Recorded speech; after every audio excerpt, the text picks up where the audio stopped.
Good afternoon friends. Last લેક્ચરની અંદર આપણે વાત કરી હતી ડેન્ટલ હેલ્થ, દાંતના આરોગ્ય વિશેની. એમાં થોડીક આપણે ફરી પાછી એને ટૂંકમાં સાર જોઈ લઈએ કે સોનિયાને સતત દાંતમાં દુખાવો હતો.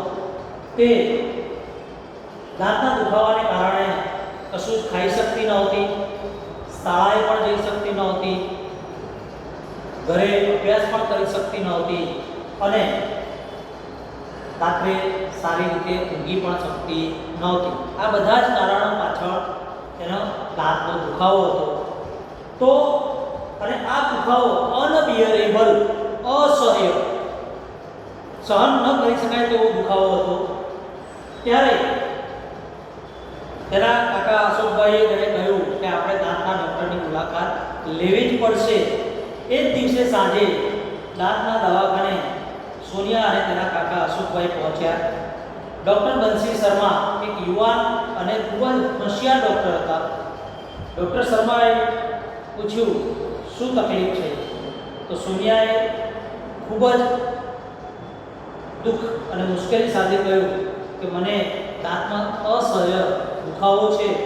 ડૉક્ટર શર્માએ કહ્યું સારું, તો આપણે એને ચકાસીએ અને ડેન્ટલ ચેર ઉપર બેસાડી અને ડૉક્ટર શર્માએ કહ્યું કે તારું હવે તું મોં ખોલ. પણ દુખાવાને કારણે સોનિયા પોતાનું મોં પૂરું ખોલી શકતી નહોતી. ત્યારે ડૉક્ટર શર્માએ તેને એ દિવસ પૂરતી દવા લખી આપી, જેને કારણે એના જે દાંતનો જે દુખાવો છે એ દુખાવો ઓછો થઈ જશે. પછી અગાઉની અથવા તો આગળની જે સારવાર છે એ આપણે કરી શકીશું એમ કહી અને તેને એ દિવસ પૂરતી દવા લખી આપી અને બીજા દિવસે સોનિયાને દવાખાને આવવા માટે કહ્યું. તો બીજા દિવસે અશોકભાઈ હાજર નથી, પણ સોનિયા દવાખાને આવે છે. બીજા દિવસે સોનિયા સમયસર દવાખાને પહોંચી અને ડૉક્ટરે પ્રશ્ન કર્યો કે ગઈકાલે જે દુખાવો હતો અને આજના દુખાવામાં કંઈ ફેર છે? સોનિયાએ કહ્યું આજે મને ખૂબ જ સારું લાગે છે, દુખાવો ઘણો ઓછો થઈ ગયો છે. તો સોનિયા ડેન્ટલ ચેર પર બેસે છે અને ડૉક્ટર શર્મા પોતાના બે સાધન જે એર રોટર છે એની મદદથી એના દાંતમાં જે ખાડો પડ્યો છે, કેવિટી, એને સાફ કરે છે અને એ ખાડાની અંદર white substance known as light pure composite filling material, એક સફેદ પદાર્થ છે, એના વડે એ ખાડાને પૂરે છે. અને એ સફેદ પદાર્થની અંદર ઘણા બધા પદાર્થો રહેલા છે. એમાં નામ આપેલા છે સિન્થેટિક રેસિન, સિલિકા, એસ્પિલર એન્ડ ફોટો એક્ટિવેટર. તો એ દિવસની ટ્રીટમેન્ટ પૂરી થઈ ગયા પછી સોનિયા ડૉક્ટર પાસે થોડો વધારે સમય બેસી શકે છે, કારણ કે એ સિવાય એ દિવસે ડૉક્ટરને ત્યાં પેશન્ટમાં સૌથી છેલ્લે સોનિયા હતી. ત્યારે સોનિયાએ તેમને પ્રશ્ન પૂછ્યો કે મને શા માટે આ કેવિટી મારા દાંતમાં થયો?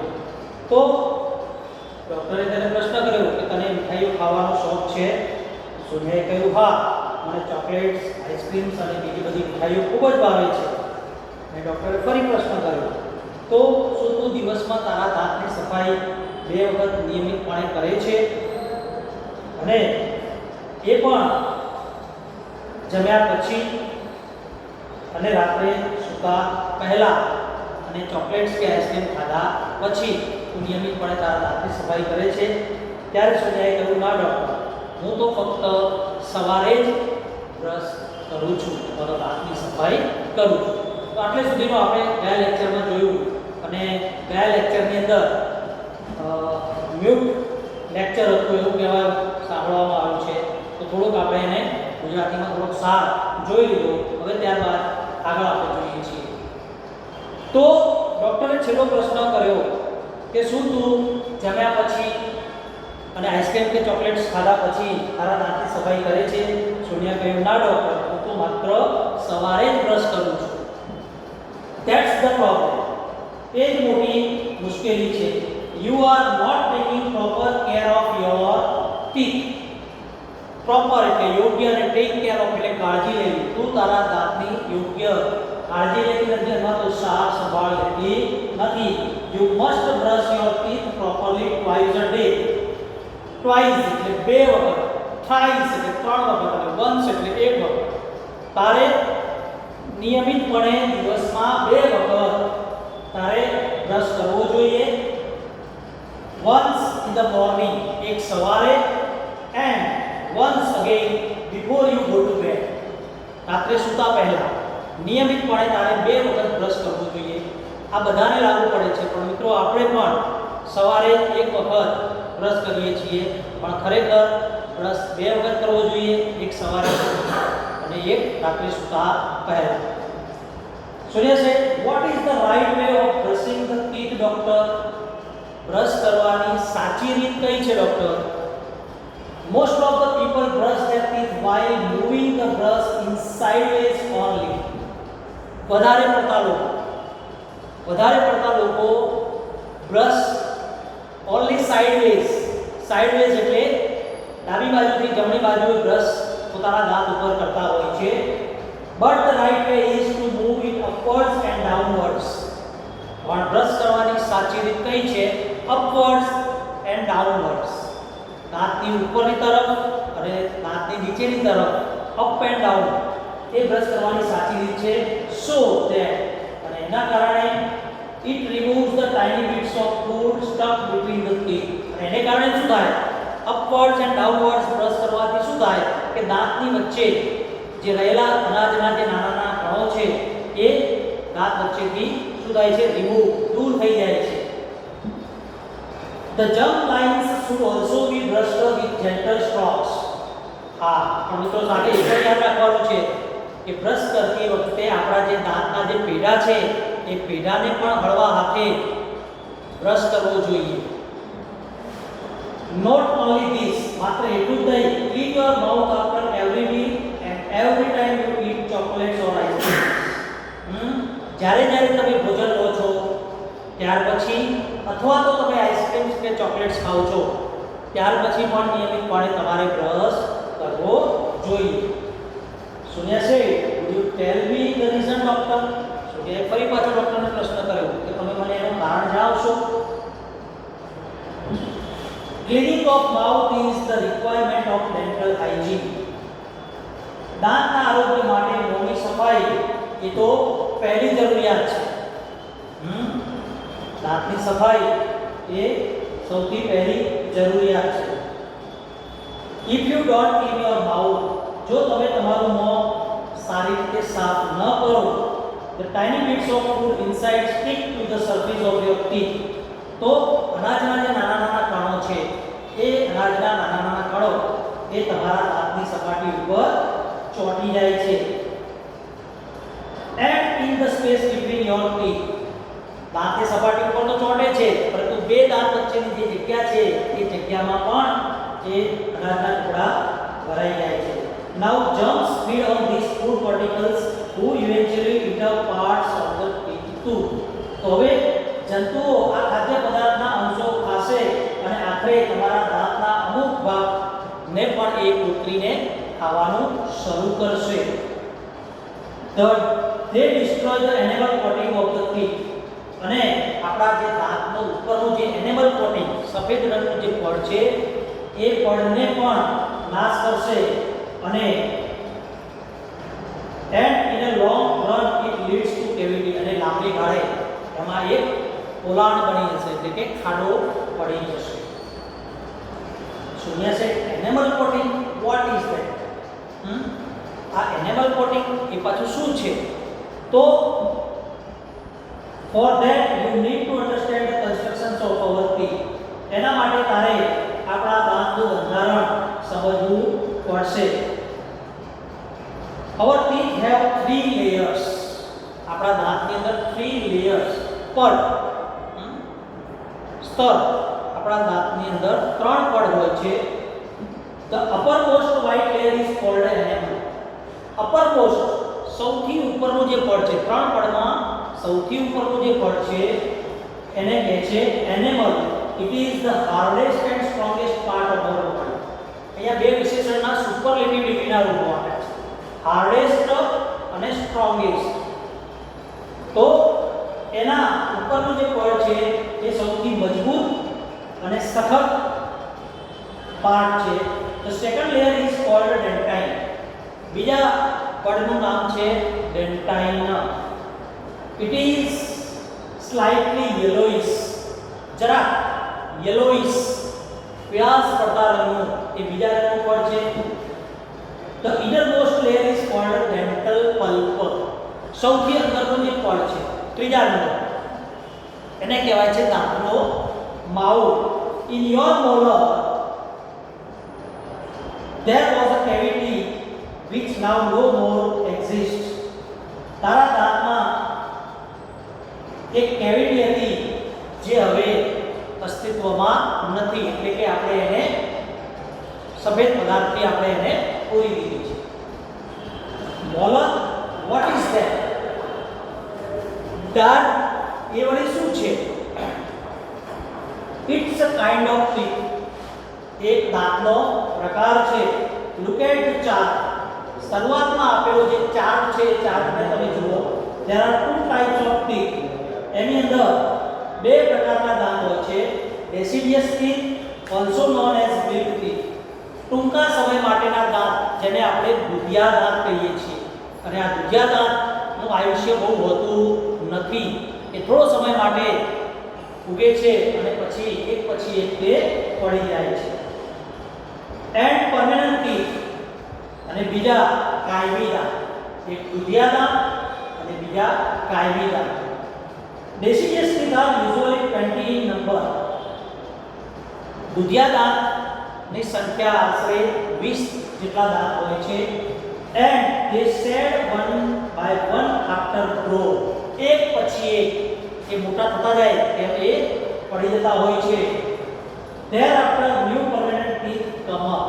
ત્યારબાદ કાયમી, પરમેનન્ટ એટલે કાયમી દાંત તમારા એ દુધિયા દાંતના સ્થાને આવે છે. they are usually 32 in number.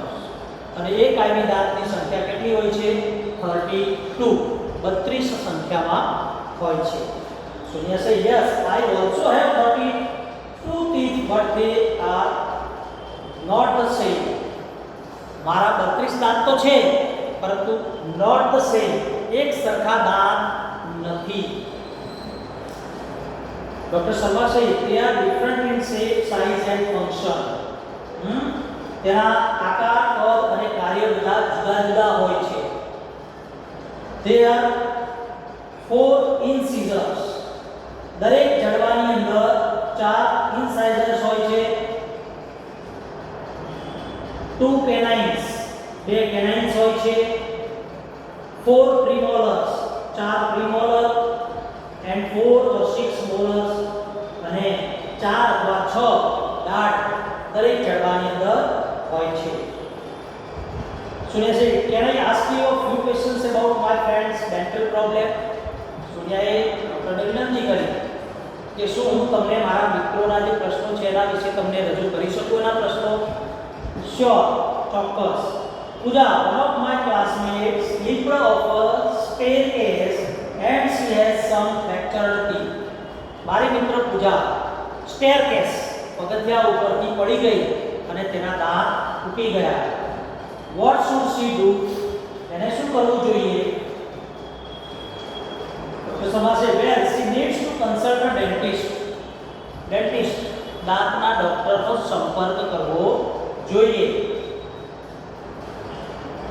After examining her teeth, the dentist will suggest the restoration of the teeth with light cured composite filling material.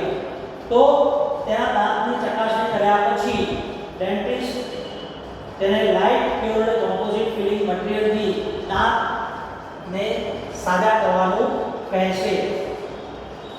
Okay, I have another friend named ધારા. મારી એક બીજી મિત્ર છે કે જેનું નામ છે ધારા. She has uneven growth of her teeth. તેને અવિકસિત દાંત છે, એટલે કે એના દાંત અવિકસિત ઊંચા નીચા ઉગેલા છે. Her teeth are not properly grown. તેનો વિકાસ પણ યોગ્ય થયેલો નથી. She feels very embarrassed at times. ક્યારેક તો એને ખૂબ જ સંકોચ થાય છે. Any advice for her? તો એના માટે કઈ સલાહ કરી. તો ડોક્ટર શર્મા છે no one should feel embarrassed about physical deformity. શારીરિક ફિઝિકલ ડિફોર્મિટી શારીરિક ખોડખાં. તો શારીરિક ખોડખાંપણ માટે કોઈ પણ વ્યક્તિએ ક્યારેય સંકોચ કે શરમ અનુભવવા જોઈએ નહીં. પણ પ્રોબ્લેમ ઇઝ કોલ્ડ ક્રાઉડિંગ. તો એની આ જે સમસ્યા છે એને ક્રાઉડિંગ કહેવામાં આવે છે. Now there is a solution for this problem. તો તારી મિત્ર ધારાની જે તકલીફ છે એનો પણ એક નિવારણ છે. The patient has to go for an orthodontic treatment. તો આ પ્રકારના દર્દીએ ઓર્થોડોન્ટિક સારવાર લેવી જોઈએ. The braces will bring her teeth in proper alignment. તો બ્રેસ વડે તેના દાંત પર ટ્રીટમેન્ટ થાય તો એના દાંત એક સરખા થઈ જઈ શકે છે. Should I ask her to see you? તો શું હું એ ધારાને તમને મળવાનું કહી શકું? No, she will have to consult an orthodontic. તો આ સારવાર માટે એને ઓર્થોડોન્ટિક નો સંપર્ક કરવાનો રહેશે. Thank you very much for your valuable suggestions. તમે મને જે ખૂબ જ સરસ માર્ગદર્શન આપ્યું એ બદલ તમારો ખૂબ ખૂબ આભાર doctor. Indeed dental science has advanced a lot. ખરેખર આ દાંતના વિજ્ઞાને ખૂબ જ સારી પ્રગતિ કરી છે. I will ask her to consult an orthodontist. હું તેને ઓર્થોડોન્ટિસ્ટને મળવા માટે વાત કરીશ. Now I am thinking of taking up a project on dental health. તો હું હવે આ દાંતના આરોગ્ય વિશે એક પ્રોજેક્ટ લેવા માટે વિચારી રહ્યો છું. Because we have to work on a project in science. કારણ કે અમારે એક વિજ્ઞાન વિષયમાં એક પ્રોજેક્ટ બનાવવાનો છે. And I think this is the very useful topic. તો મને લાગે છે કે આ એક સારામાં સારો એક વિષય છે. ડૉક્ટર શર્મા છે you can come for guidance for your project if you need. તને જ્યારે પણ જરૂર જણાય ત્યારે તું મારી પાસેથી માર્ગદર્શન મેળવી શકે છે. સુનિયા છે it's so nice of you. તમારો આભાર. ડૉક્ટર શર્મા છે યુ આર વેલકમ. તમારું સ્વાગત છે. તો મિત્રો અહીંયા આખો આ જે પાઠ હતો ડેન્ટલ હેલ્થ દાંતના આરોગ્ય વિશેનો, તો એના ઉપરથી આપણને એક વસ્તુ તો જાણવા મળી કે આપણે પણ આપણા દાંતની નિયમિતપણે સફાઈ કરવી જોઈએ. નિયમિતપણે 2 ટાઈમ બ્રશ કરવો જોઈએ, એક સવારે અને એક રાત્રે સૂતા પહેલા. તો મિત્રો દાંતના આરોગ્ય વિશેની વાત કરી અને બીજી 2 ટ્રીટમેન્ટ, કદાચ દાંતની અંદર ફ્રેક્ચર થાય તો એને પણ ટ્રીટમેન્ટથી દાંતને સારા કરી શકાય છે. અને બીજું અનઇવન ગ્રોથ અવિકસિત દાંત માટે પણ ઓર્થોડોન્ટિક ટ્રીટમેન્ટ પણ લઈ શકાય છે, જેથી આપણા દાંત પણ સીધા કરી શકાય છે. તો મિત્રો આ પાઠની અંદર દાંતના આરોગ્ય વિશે, દાંતની જાળવણી કેવી રીતે રાખવી એના વિશે આપણે શીખ્યા. તો હવે આ પાઠની એક્સરસાઇઝ છે એ આપણે આવતા લેક્ચરે જોઈશું. ત્યાં સુધી તમારે ગ્રોસરીમાં આપેલા શબ્દ તમારે તમારી નોટબુકની અંદર લખવાના